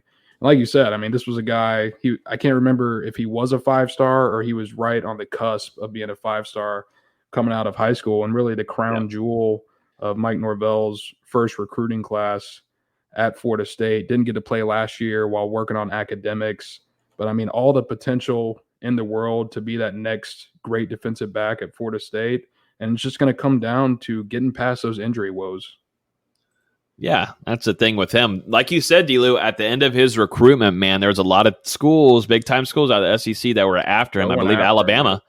Yeah, like they were heavily after him, and they were thinking, if he had been seen a little bit more in camps, he was going to be within that 5-star range. But that's why I think, we'll see how it goes. There's a lot of question marks going into this fall camp, definitely on the defensive side, but overall, even on the offense that, we're going to get very soon. And Demore Tate is one of them. Is he going to be trotting out there full 100%? Is he going to be limited? There's a lot of things. It seems like majority, though, going into camp, this team is pretty healthy, which is a good thing to hear. That's a great thing. And knock on wood, if I have any, I'll probably get canceled. I've got to find. All right, I do have wood. This is wood. We'll knock on it right here, so we're good. I won't get canceled here whenever something hits the fan. But that DB room, I'm excited. It's gonna be fun to cover that, and we'll be hearing some scoop on that starting Saturday. Let's move into a little bit of special teams quickly to finish this off. Dustin Lewis, you have long snapper down here. Grant Glennon, one of the best players in FSU history, decides to transfer from Florida State. Best of luck to him. He is gone. What is going to be the answer, Mark, here, a long snapper for Florida State? Man, let me tell you, I am. What are they going to do? This has been keeping me up at night. I am worried. Grant Glennon, he spurned us for Eastern Kentucky. I mean, come on, Grant. I know they paid for your grad school or something, but come on. So now, devastating blow. Now the long snappers on the roster. You've got Garrett Murray, who was here last year as well, backed up Grant Glennon. And then you've got James Rosenberry, a transfer in from Maryland, who John Papuchis has actually been able to work with in the past. So, I mean, this is a thrilling battle. You've got a guy who's experienced in Florida State special team system versus a guy who Papuchis has worked with and has all the talent in the world coming in from Maryland. So, I mean, I'm really excited for this one. I think one of these guys probably could win Snapper of the Year moving forward. And, the cream rises to the top. We're just going to have to see on this one. But I'm going to go Rosenberry. Wow. Is that just because of the fun, cool name, or is that because of the relationship with Coach Pap? I think he's coming here for a reason. He ain't coming here to sit on the bench. He transferred in to set records. So we'll keep an eye on that close competition here. If we just had more time on the show, we'd probably dive into it for about 20 more minutes. But sadly, okay, don't bring that back. Please don't bring back that motion with your hands. Never, ever again. I'm glad there's people that listen to this on the podcast. I don't have to see it on the live show. But anyways, let's jump into also punter and also kicker. So you've got the Australian Alex Mastromano. I hope I said that name right. I think I did pretty good on it, guys. Is that Mastromano? I think that's pretty good. Don't ask Dustin. I just call him the punter from down under. I knew it was coming. That makes me want to get off the stream, but I can't. Yes, so he comes back. Up and down season last year. He does have a leg, man. He does have a leg. We'll see how he does in his second season under Coach Norvell, special teams is a big time thing for FSU. If you're a starter, you're still, you're still going to be implemented in some of those packages. And, they were very successful on, kick blocking too. If you think about it, that's what really kept them in that game with North Carolina. And, that's what helped them beat North Carolina. If that didn't happen, they weren't going to beat the Tar Heels. But Florida State is very heavily with special teams. And you look at kicker now, and this is going to be an interesting one here. I think it's going to be a competition once again between you've got Fitzgerald, comes into his second season, and then you've also got, well, actually third, if you think about it. And then you've also got Rothaus. Yeah, like you said, this is another thrilling battle that we're going to get to witness in fall camp. Both of these guys went 4 out of 7 from they were both 4 out of 7 from field goal last season. So, obviously you're looking for a guy who's going to come in, set himself apart, and be more consistent. Florida State haven't had the best, how do you say it? They haven't had really good field goal kicking. I guess that's how I would say it. The last couple of years, it's been inconsistent. Yeah, things end well with Ricky, obviously, and I'd really love to see that be a turnaround, because I think it can just help the offense. Hit the chip shots. Yeah, I'm a complete clown. That's why I was kind of questioning myself when I said third or second year, just to make sure before I do get canceled and I lose everything at Nole Game Day. I meant to say second year for Ryan Fitzgerald. My bad. Shout out to number 88. Hope he stays healthy. But that is going to be a thrilling battle this fall camp between Grothaus, who's a walk-on, and you got Ryan Fitzgerald. Huh? This is his third year, though. Well, I guess I was right then. Yeah. So damn, I am smart. So I'm going to go back and say to clown Logan, you're not a clown. I take that back from myself. You're still a clown. Thank you for that. Let's move real quick. We don't have a place here, but kick return and punt return. I think for me right now, answer at punt return is going to be Travis J. And then you move to kick return, and that's going to be Corey Wren and also Travis J / kind of Qae'Shon Helton. That's what we were looking at during the spring scrimmages. I'm trying to think if I'm missing anybody, D. Lou. Was there somebody? There was Jammy? Was Jammy also at kick return? There was a couple different guys who were out there each practice. Catching punts and kicks. Let me see if I can. I'm trying to think of some names. I know Qae'Shon Helton. You got Travis J, Corey Wren, Jamie Robinson. I should know that. That's my last name. But I'm trying to think. I feel like there was one more name that kind of surprised us. Jashawn Corbin, Ja'Kai Douglas, Corey Wren, Jordan Young, Travis J, Miko Dotson, Jamie Robinson, and Qae'Shon Helton were all returning punts prior to the spring scrimmage. So Miko Dotson surprises me. That's the name that stands out, in my opinion. Out of all that group, you have a corner right there returning both punt / kickoff return.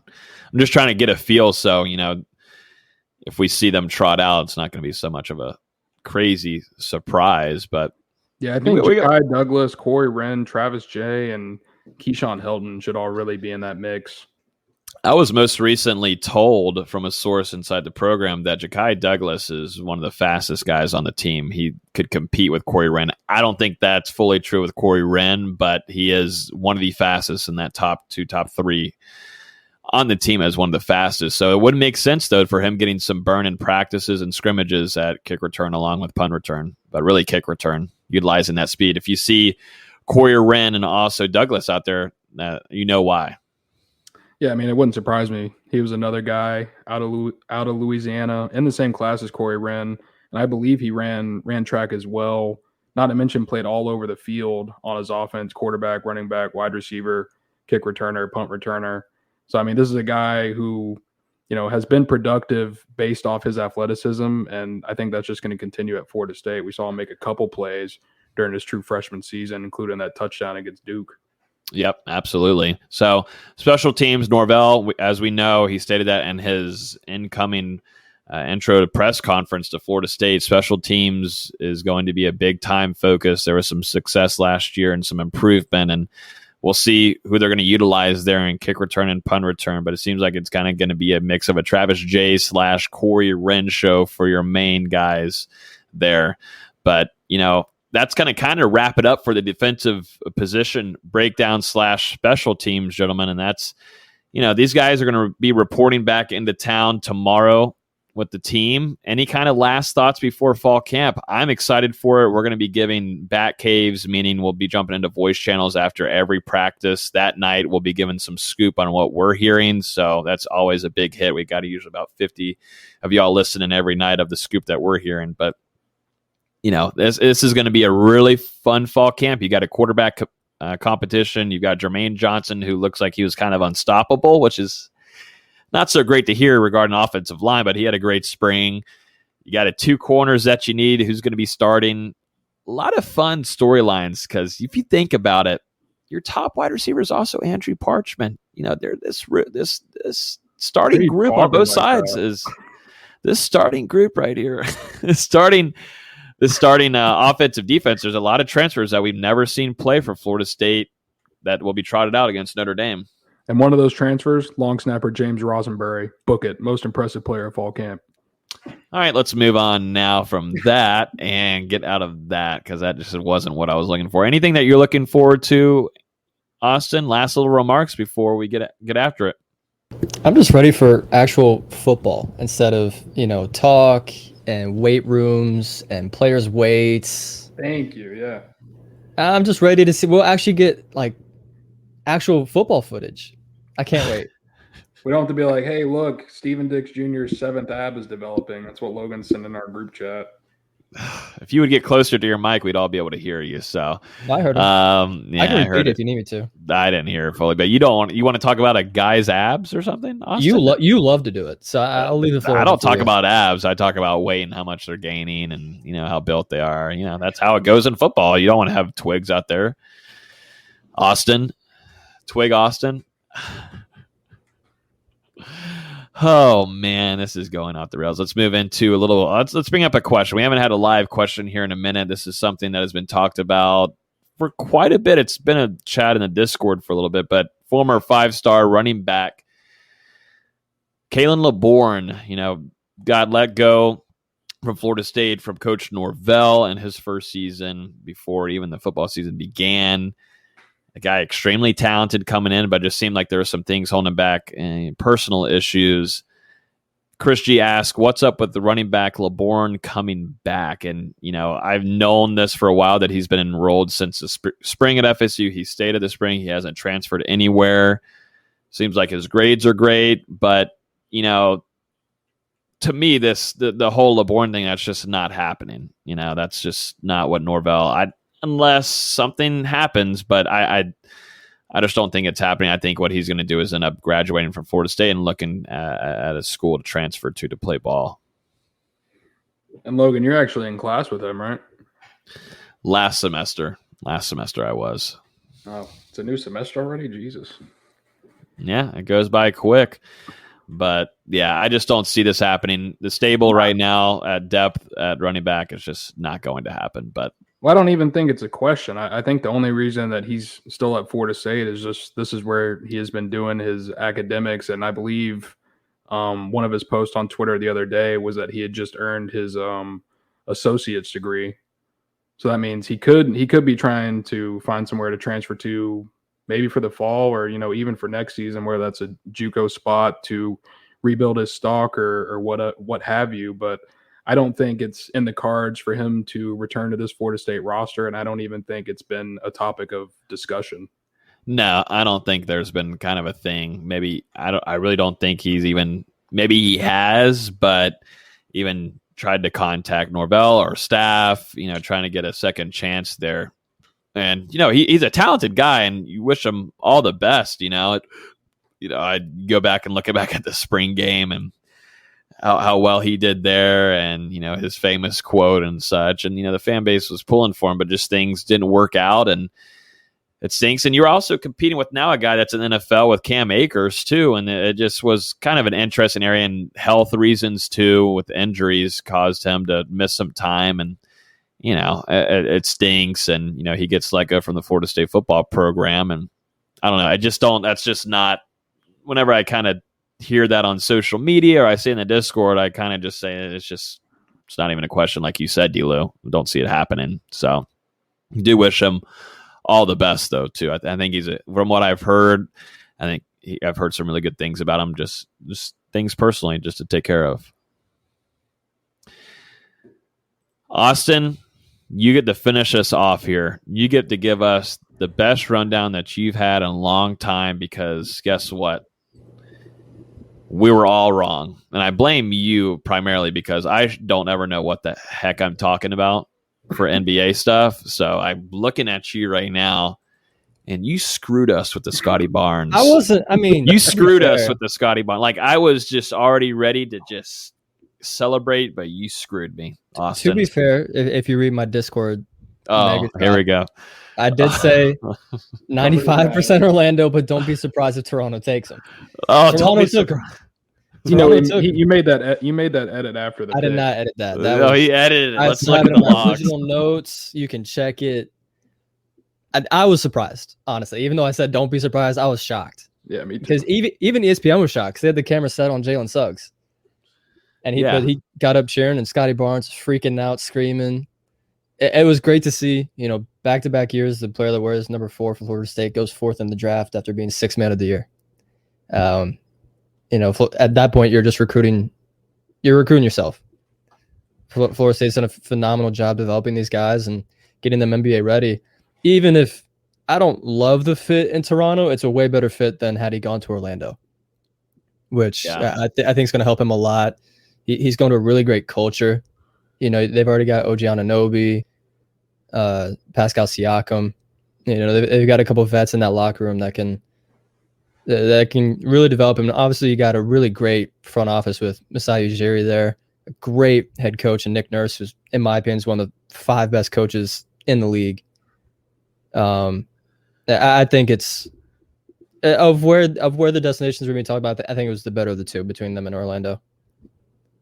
Yeah, and I mean, you look at Nick Nurse, and he's done a really good job of developing young talent the last couple of years. You look at the steps that Pascal Siakam has taken over his young career, and I think Scotty Barnes could really follow a similar path, you know, as long as everything works out. Yeah, I agree. I mean, he's got the tools, he's got the length, he's got the size, and now you look at that defensive ability between Siakam, Anunoby, and Scotty. Good Lord, good luck scoring on those 3. Just any given night, they're going to lock down your 3 best players. It kind of looks like they saw Brooklyn and went, "Oh, you got 3 great scorers. Here's 3 great defenders. Have fun." That shot one of them can hit a jump shot. Eventually, you know, Siakam made some growth there. Anunoby's a solid 3-point shooter. If Scotty can get that, I don't know if you guys saw his workout video that the Raptors posted. His shot looks much faster, much smoother, more fluid. It looks really good. He's been working. He's really been working. And that confirms what we've been hearing, you know, leading up to the draft, that teams are comfortable where his jump shot's at right now. So we'll see. I think Toronto's going to love him. You know, they love guys with energy like they did with Chris Bosh, you know, in the 2000s. I think Scotty's going to be a very similar type of player for them. Mm-hmm. I'm excited for Scotty. Yeah. Going to be interested to see how they use him during the summer league, you know, whether that's playing off the ball at the 4 or whether they actually let him handle it a little bit. And you know, it's cool for him that as soon as he gets to Toronto, he's taking a picture with Drake. Like, how cool is that got to be? You got Drake shouting you out on Instagram. I saw that. I had to tweet it. That was pretty crazy. I love that. Especially for a kid that just turned 20, like the weekend of the draft. Yeah, just casually hanging out with Drake. No big deal. I mean, I just think about it, you know, being drafted by Toronto, you're basically being drafted by an entire country in Canada, with that being their only NBA team. And I mean, they're diehards up there. We saw it 2 years ago whenever they won the finals. So, you know, a really great fan base that Scotty is joining. And, you know, I can't imagine the amount of love that he's getting now going up to Canada, but he better buy a coat. And hopefully they stay in Toronto, like, because they had to play this last season in Tampa because of COVID. Yeah. I really hope they can stay at Toronto. It was great that they're in Tampa because it was a big reason why they took Scotty, because they were able to see him game after game in Tallahassee. I really hope he can play in front of a Toronto crowd that's as passionate as any fan base in the league.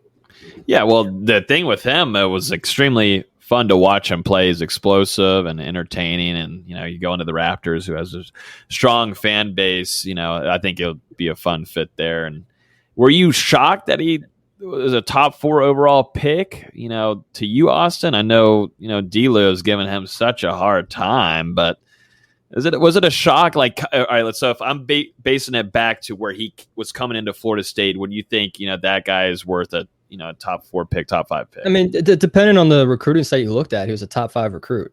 I think ESPN had him 5th, 24/7 Rivals had him 7th, if I'm remembering correctly. So it wasn't like with Patrick Williams where he was like 20th overall recruit and he ends up being the 4th overall pick. This is a guy that's been hyped up for years, playing alongside Cade Cunningham, who went number 1 overall, Moses Moody, who went 14th overall to the Warriors in this draft. It's not like he came out of nowhere to go top 5. He's got a phenomenal skill set and a phenomenal frame. 6'9", 230 that can play make does not grow on trees. I mean, that's a rare skill set. If he finds that jump shot, he's going to be in the league a very long time. I mean, yeah, I've been tough on him, but I'm absolutely wishing Scotty the best. I want him to develop. I just thought, and I've said it before, I just thought we would get more out of him last year. But regardless, now that he's in the NBA, definitely going to be rooting for him, even though he's on the Raptors. So a couple games a year, I'm not going to be wishing for him to have his best performances. But, like I said before, excited to see how the Raptors use him in this summer league and what his role is going to be moving forward in this organization, because they're kind of they won that championship. Now they're kind of going into that retooling phase. And it's really going to depend a lot on Scotty. How he can grow, how he can develop could lead this franchise back. Yeah, and he doesn't. The good thing is he doesn't have to be the primary scorer when you've already got Siakam and Fred VanVleet there. It's going to be like Florida State, where he's not going to be relied upon as the primary scorer, and I think that's going to fit him best. Whereas if he went to Orlando, they'd be asking him to score a lot more than he should have. Then going to the second round, Detroit surprising absolutely everybody, taking Balša Koprivica, 57th overall. I saw not one but 2 different NBA analysts call it the worst draft selection in the last 10 years, which I was pretty surprised about, because Balsha's got talent. I don't think anybody's going to deny that. He's got a ton of potential, ton of talent. I think had he stayed one more season, he's looking at a borderline first-round pick next year. He was just super unproven. I was very surprised to see him go ahead of Raekwon Gray, who went 2 picks later to the Nets, which I love the fit there. We'll talk about that in a second. But Balša going to Detroit was kind of surprising. I'm not going to lie. We had heard a little bit that there was late second round buzz for him, but I'd only really heard Charlotte, which ironically was the team that selected him before trading him to Detroit. He goes and joins Luka Garza, who is a great college player, but no one thinks he's going to have a very good professional career in the NBA, just not that athletic. And then he joins the number 1 overall pick in Cade Cunningham. They traded away Mason Plumlee, I believe, so they opened up a little bit of center room, but I know they still got Jeremy Grant, Isaiah Stewart, who they drafted first round last year. They've got some bigs. He's not going to play right away. He'll probably be in the G League for a year or 2, and we'll see what happens there. So what do you think his best case scenario is, going into Detroit this season? You think that's a 2-way deal? Best case. Yeah, best case 2-way deal, which for those that don't know what a 2-way deal is, it's basically you get I think it's 36 days in the NBA, and then the rest of the time you spend in the G League. There's options where they could sign you for the remainder of the season, whatever. But that's probably best case, get a 2-way contract. We'll see how he performs in Summer League. He may just absolutely ball out in Summer League, because some of his workout tapes looked really good heading into the draft. But we'll see. I think absolute best case. I don't see him having a Terrence Mann kind of thing where he goes from playing from a 2-way contract to a guaranteed 4-year deal. That's extremely unlikely. Yeah. I think Balsa's got a lot, but I don't know. The way, like you said, I think he could have, if he would have stayed another year, I think would have helped quite a bit. But yeah, it is what it is. Sometimes just not how it works. I think he could fit the NBA game well. Because you think about how teams really like to play in transition now, push the pace. He could really be effective as that rim running big. He's really athletic. He's got good hands inside, an improved defender, We saw him a little bit a couple times last year, start to stretch it out with his jumper. So we'll see if Detroit tries to get him taking some shots from the outside. I mean, like you said, Austin, there's a lot of potential there. We'll see if Detroit can mold him. And he can even handle the ball a little bit. I mean, we saw him take the ball in transition more than a couple of times last season. He absolutely fits the modern game for a guy that's 7'1". You know, for him to be able to stretch out to 18 feet, can handle the ball, give you a couple dribbles, and you're not worried about it. His free throw shot looks really good, which is a really great sign for him being able to spread the floor. Really, all the modern big has to do is set screens, roll to the rim, and not mess up on defense. That's really all you got to do. He's got really quick feet for someone of his size. We saw him plenty of times switch out on the perimeter and not get burnt, which is rare for someone of that size. So he's got a ton of potential. Whether he sticks, who knows? It's Detroit. Who has a better chance, Balsa or Luka Garza? Who knows?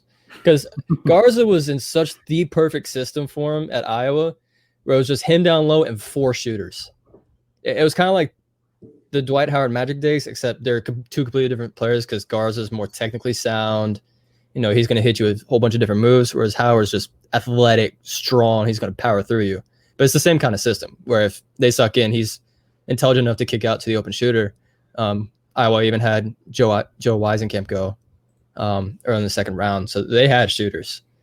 Mm-hmm. It's not going to be the same for Detroit. He's going to get out-athleted, out-rebounded every single time up and down the floor. But he's talented enough. He's technically sound enough to where it wouldn't surprise me if he stuck around. Mm-hmm. Then the next guy right here, Raekwon Gray, gets selected by the Nets, man. I think this is a pretty good pickup for the Nets here. I think it'll fit well. I'm really excited for Gray. I think he's got a lot of potential, in my opinion. It's a great fit, like a phenomenal fit, because they needed guys who can play right away, and Turk can play right away. You know, yeah, there's stuff he has to work on, like his 3-point shot, his turnovers, his fouling, but he's going to be going to a place where he's not going to be relied upon like he was at Florida State. And there's so many times where he was initiating the entire offense for Florida State this past season. He's not going to have to do that if he's playing next to Kevin Durant, James Harden, and Kyrie Irving. And they just signed Patty Mills, who was a great signing for them. I thought it was a phenomenal fit. They also drafted Cam Thomas out of LSU, which is an absolute steal for a late first round. I think it's a great fit for Turk. He'll probably be in the G League for a year. Slim down his body, just get in shape. It wouldn't surprise me at all if you saw him make a major impact by his second season, because they just need guys that can play right away.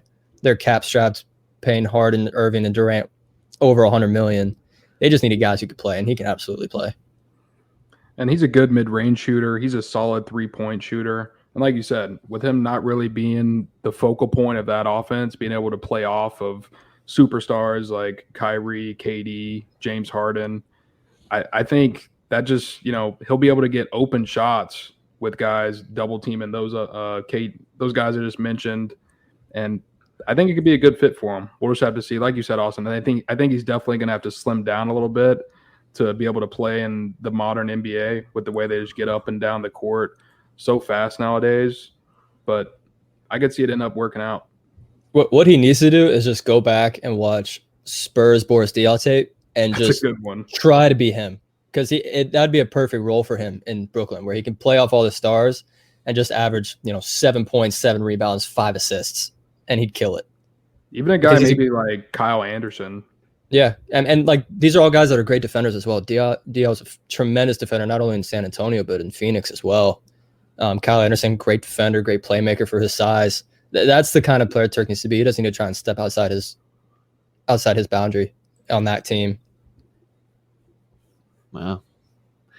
And now I need to bring up a question here before he leaves away, Austin, real quick, because he's asked twice. Got to give him some love here. Any basketball recruiting news from Cookie 33? I mean, the biggest news is Trey Donaldson, who's I know a lot of people hear him from football recruiting, but Florida State just offered him in basketball like a week and a half ago. And very soon after announced that he was going to be committing August 19th, I believe is the date. Things are looking pretty good for Florida State. He's AAU teammates with Gortman, who's a guy Florida State's after that I think they're probably going to land. he had a really good peach jam. You know, I'd heard from the staff they thought he had a phenomenal peach jam tournament in Atlanta, which is an AAU event there. I think things are trending really well for him. It's either Florida State or Auburn, in my opinion. He just picked up a Florida State future cast on Rivals this morning. Other than that, not too much. Like you said on Donaldson, I've actually been working on trying to get in contact with him for an interview, just to kind of clarify his status, kind of see, because we've heard those rumors about maybe he's only going to play basketball now at the next level. So I just wanted to get him to lay everything out on the table and see how it's going. But excited for him just because he actually goes to my former high school. He plays at Florida High. So another guy recently came out of Florida High to Florida State, Raymond Woody. So excited to see the next one, and hopefully it's Trey Donaldson. I wanted to be Amari Harvey last year.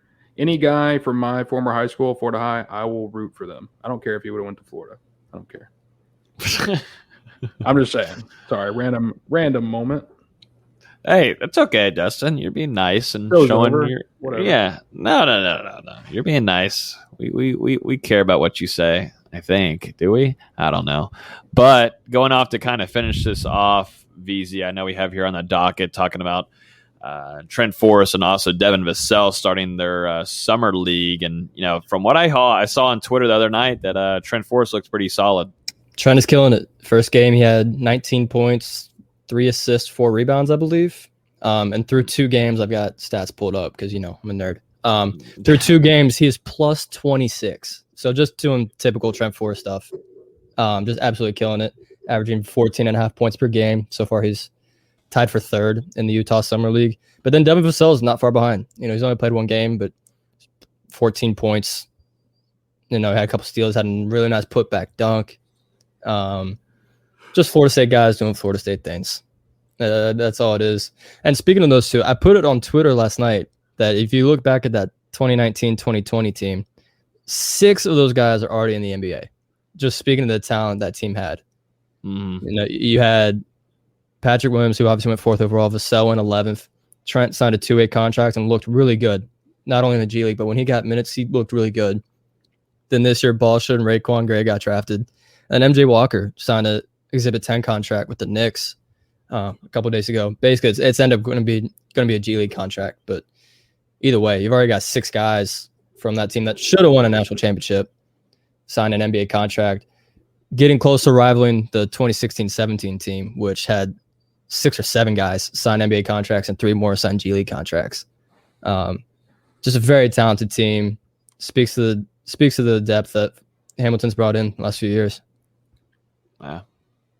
Yeah, thanks for that painful reminder. Yeah, I'm sorry. But if Florida State wants good recruiting tools, they were the only ACC school to have a lottery pick 2 years in a row. Yep. They had the most draft pick, or tied for the most draft picks this year, and tied for the most draft picks the last 2 years with 5. Good recruiting tools, in my opinion. Only school with a lottery pick each of the last 2 years. Wow. Just saying, go to Florida State. That's right. Austin Veazey here on Hear the Spear, doing some recruiting, maybe for Donaldson live here at 10:30 at night. Yeah, it's probably too late for Drake Whitehead, right? Yeah, for him. Dang it, he didn't do good enough. You blew that for all of FSU. Thanks a lot, Austin Veazey. Which I guess we should mention. He did commit to Duke on Sunday. It's a shame. Yeah, I was going to say, good thing whenever you moved your recruiting prediction, you just put it on uncertain and never put it on Florida State. Well, I did. Yeah, I put it on, I had it on Duke, and then I just changed it to cloudy. I'm like, it's probably going to be Duke, but I'm going to leave it on cloudy for now. Yeah. Ugh, it stinks. All right. It's all right, though. I think Florida State will be fine. There's a lot of guys, right? There's a bright future ahead for Leonard Hamilton. And like you said, the recruiting tools are going to help, I think. In the long run, it's going to help. But, gentlemen, is that it? Everything else? Anybody got last words or messages to family members or friends?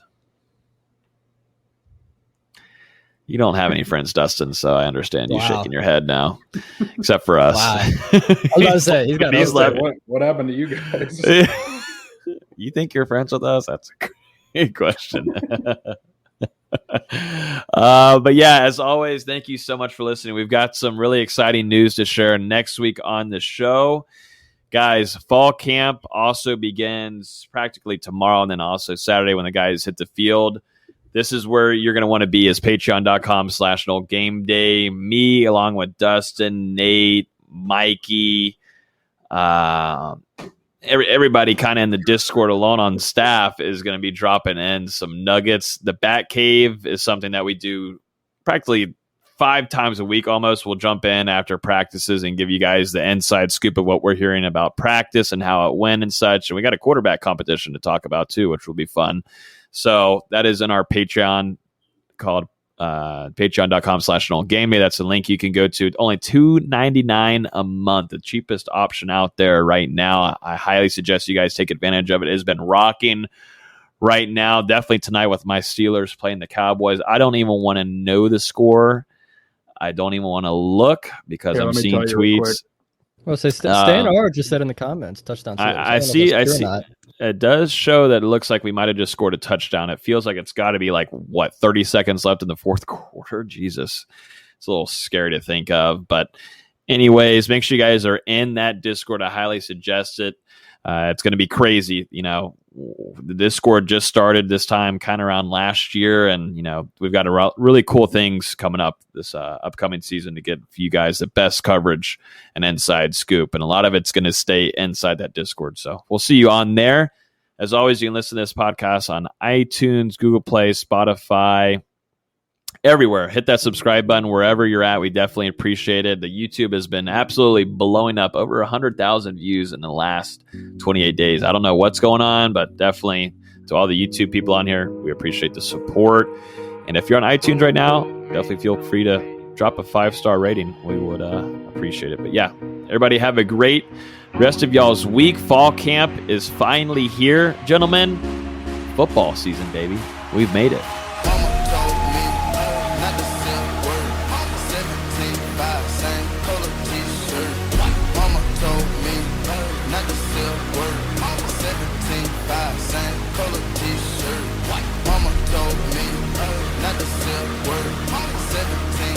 Same color t-shirt.